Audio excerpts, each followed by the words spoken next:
When a job hires a candidate, they hire them because why? Because they have the attributes that fit the role that they are looking for. Passion is everything when it comes to stepping into. That's just the way you make me feel. That's just the way you make me feel. This is on my mind heavy.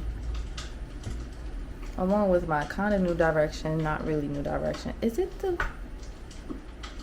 It is. That ringing is so fucking annoying. Golly. So I already did kind of like an update. I don't know. I always like to approach my YouTube in a very much like whatever I want way. Like I'm not gonna approach it in a way that maybe other people do it, or maybe how other people may expect it to be, because why would I do that? That's not really how I go and how I move anyways. So, you know, just being realistic about that. So I have my second video diary up. And you know, hopefully it could be a little bit more easier to get episodes out now, since like over the past like 6 months to 8 months, like I've accumulated so much footage, which is really helpful. And even how I approach my video diary is gonna be different too. Like it's not always gonna be the same format. It's gonna be, it's just gonna be reflective of who I am as a person, where I'm just kind of always exploring new ways to express or try new things, because why not? Like things don't have to be so concrete all the time. Like life is not mathematics, and even mathematics have other ways to solve shit. So like, come on. The crackle in the back is that right there, which is not a real fireplace. It's a fireplace on the TV, because you know, if you think it's kind of real. Anyway, not really. I'm tired. That's one thing that I have also done too. Like I am a hard worker, and I'm proud of that, and I've done a lot of things proudly through my hard work. But child, I'm tired. I'm tired. Don't look at my booty.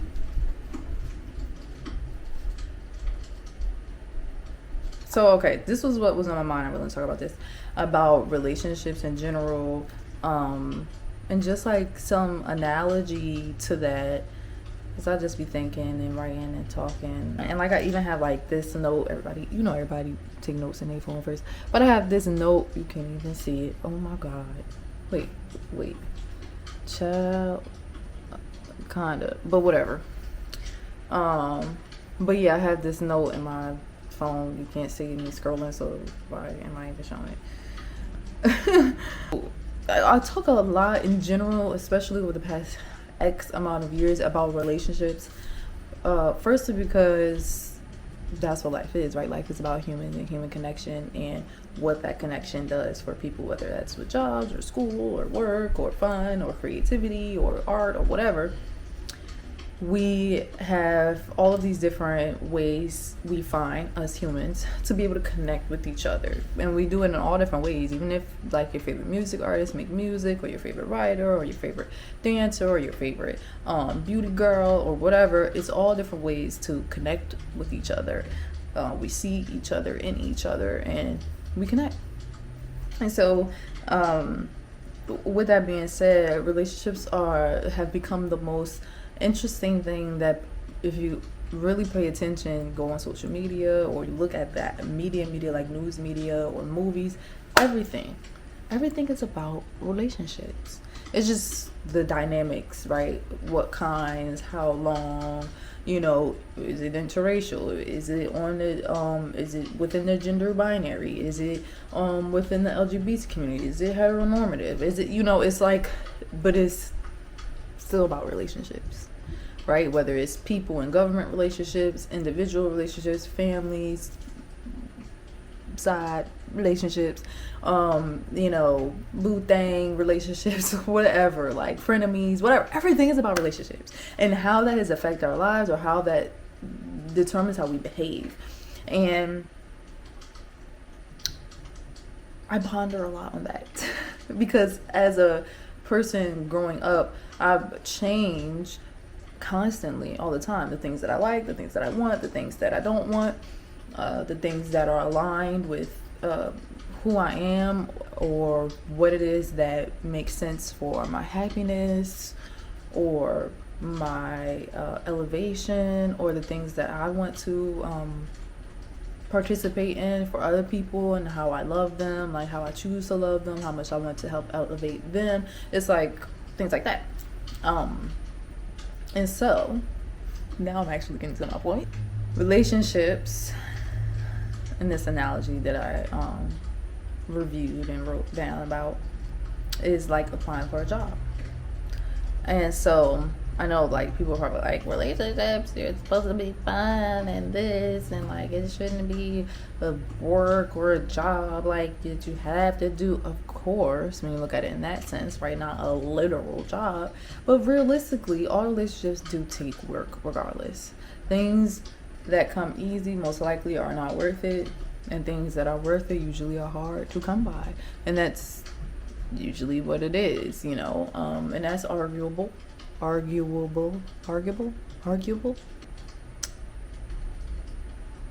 look at it in its tiers, right? Relationships, what we have seen and experienced now is, right, you come across somebody and you immediately connect with them, or you immediately have into a relationship with them, or you immediately become sexual with them, or you immediately call them your friend, or you immediately call them your girlfriend. You know, it's just these super impulsive steps and decisions that I have made myself, that really are just going off of just maybe innate feelings or even blindness. Like, we don't even notice that we're doing it because it's usually like trauma responses or things that we just have not paid attention to, right? But when you think about when you apply for a job, right, and there's all different types of jobs, but for this particular example, I'm thinking about a traditional job process, right? You research the different jobs, you see what the requirements are, sometimes maybe not, or whatever. You just have your resume prepared, you apply for it, whatever it is, you have to answer the questions. If that's required on the application, then you wait. Then you hear back, you either got the job or you didn't get the job. If you did, and they're interested in you, have to do an interview. During the interview, your questions, you answer the questions, and then from there, if you get the job, maybe you don't, but when you get the job, then you get on, you train for the job. So they train you, make sure that you prepare to know what you're doing for the job. And then when you're there, as time goes on, then you increase in your ranks at the job.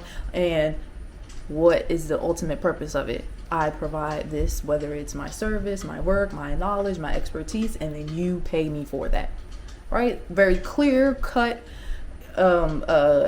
reciprocal relationship. I do this, you do that. This is what I had to do it. This is what they had to do in order to get you.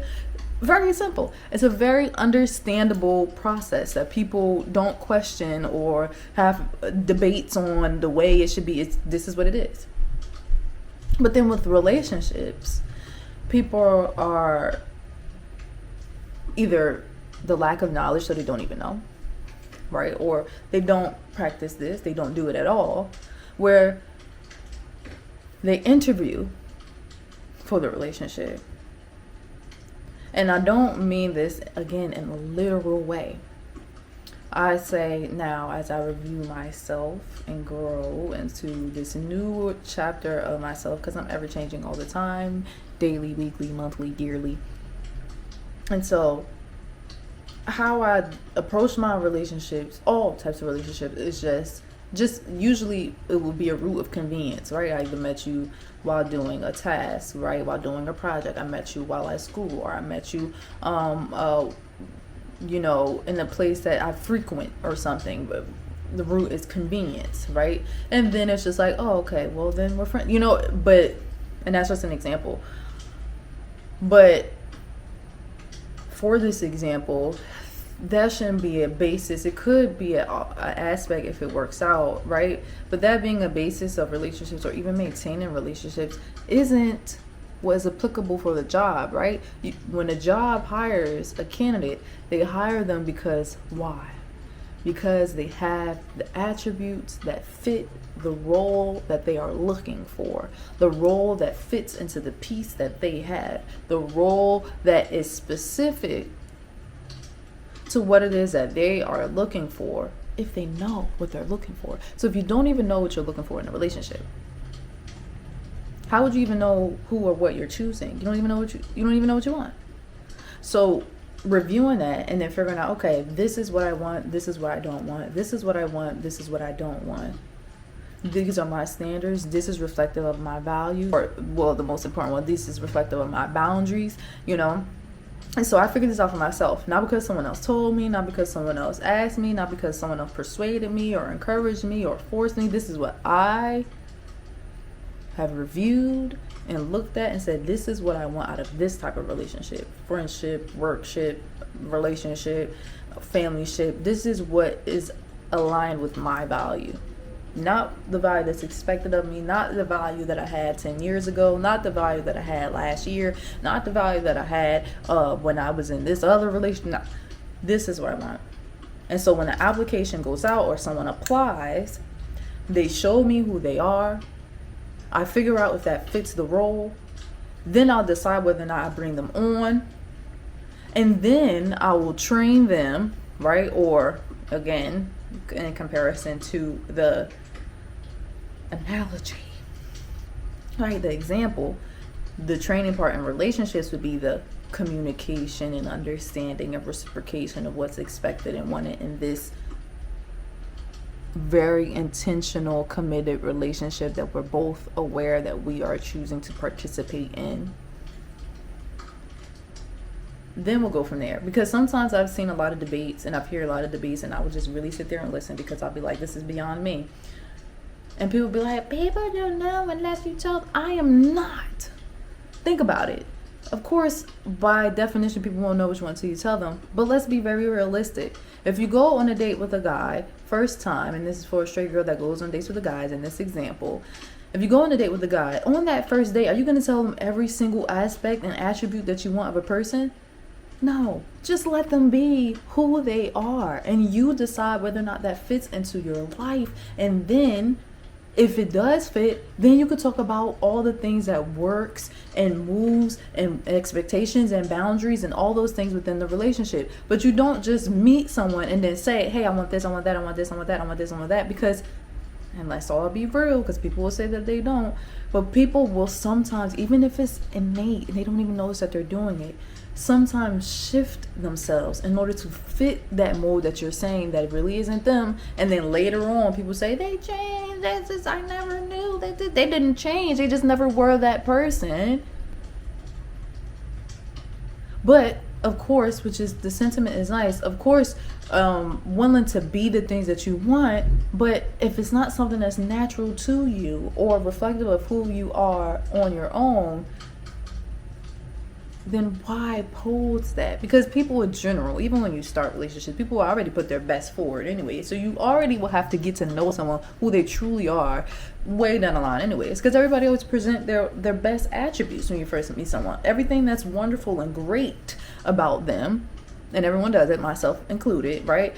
Everything that's wonderful and great, you want to put that on 4th Street. So that it's like, look at all these wonderful, great things about me. They're more important. They weigh heavier than all the bad things about me, even if I don't even know about all the bad things about me and that bad things, right? When it comes to just balance, other parts of self. Like, people have to realize that we're not giving, within relationships, we're not giving people room to be themselves. And then we trust ourselves and our intuition to make the right decision that makes sense on whether or not them and who they are, without force, without persuasion, without anything, whether or not this even fits into the life and the role of self. And if it does, then that's when you move on and have that understanding and communication and reciprocation and boundary speaking of what will fit in order to maintain and elongate the relationship, just like a job, right? After you get the job, because they see you're qualified for the role. And then they train you, say, hey, we've decided you are qualified for this role, this position. We want to bring you on. We bring you on, and then after that we show you this is what is happening here in this space that you applied to be in. And now we are talking about what can occur for this to be a mutual beneficial experience, because we're going to bring this, which is pay and experience or exposure or whatever, and then you're going to bring this, your expertise or your service or whatever that is needed for that position when it comes to the job example. And then from there, the communication continues in order for the role to increase, right? You go from being acquaintance to being close friend to being even closer friend to a best friend to a sister. That these are just the different tiers and titles, raises. What is it called when you get promotions? And in the job, you're just getting promotions according to your behavior and how much you are participating within this dynamic that we agreed upon. We agreed upon this relationship, this dynamic, this job, this position. This is in my notes. I approach relationships not persuading or forcing or begging for anything, just allowing the people or the person to be exactly who they are, and then I will decide whether or not that fits into the role of my life. From there, it can be leveling up, which is a reflection of communication and reciprocation and boundary setting and the linear and constant experience of that. But that's not going to occur off the bat, because I need to see if you're even qualified. And that's for anybody. That's me. If I apply to someone else's life, if someone applies to my life, apply to this job, because everything is work.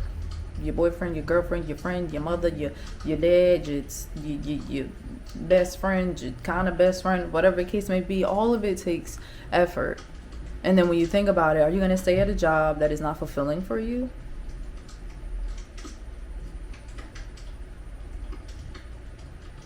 It makes sense in that regard. You just have to be, of course, accountable, but very realistic with it as well. The other side, which is a more like, I feel like maybe it's a whole different topic, but maybe not. But this note that I made, right? This still applies when people lie on their application just to get a job.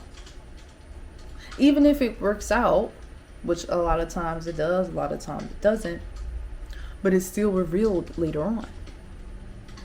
Same thing in relationships, right?